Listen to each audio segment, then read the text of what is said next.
So guys, ito na yung ating nakayod na niyog. So ayun yung ating gagatain mamaya sa pang-daos natin sa ginataan tilapia. So yun guys, lagyan muna natin ng asin ng ating isda.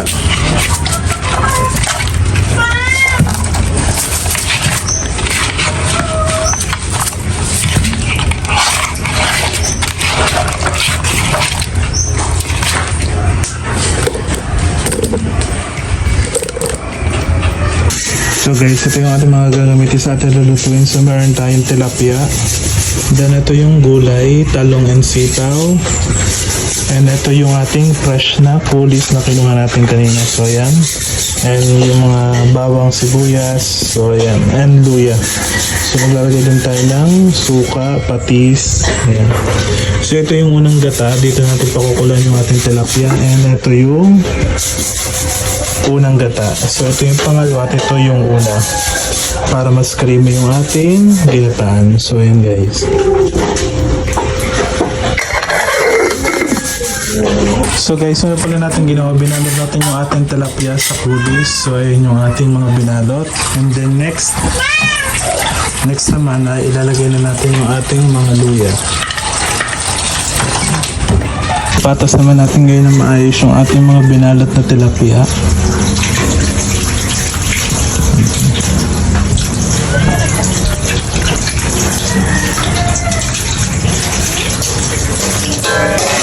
Ilagay natin yung sitaw and talong sa ilalim.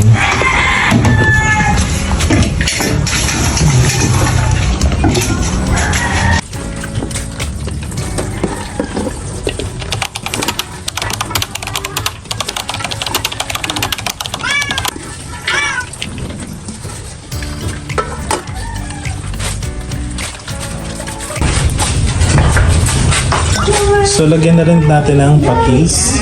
Lagyan natin ng paminta.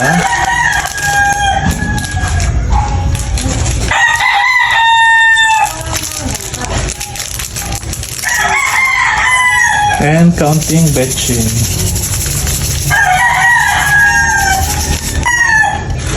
And then ngayon guys, ating inalagay yung ating gata.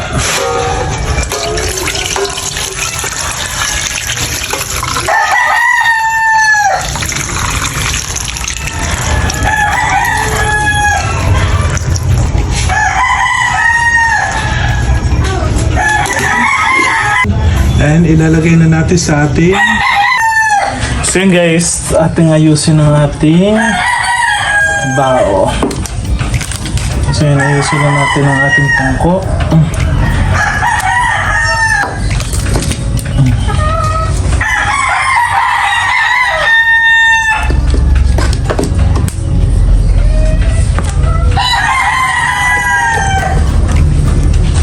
So yun guys, antay lang natin makulo ng ating pinapakulo, ang ating niluluto. So yun guys. So antay lang natin makulo ang mabuti para ilagay na natin yung ating pangalawang gata, yung ating unang gata.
So, lagyan naman natin guys ng suka.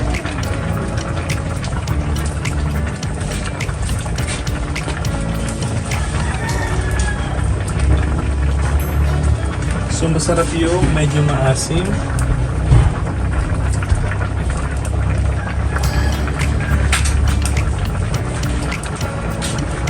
One eternity later. So, yun guys, luto ng ating ginataang tilapia na may kulis. Ayan guys.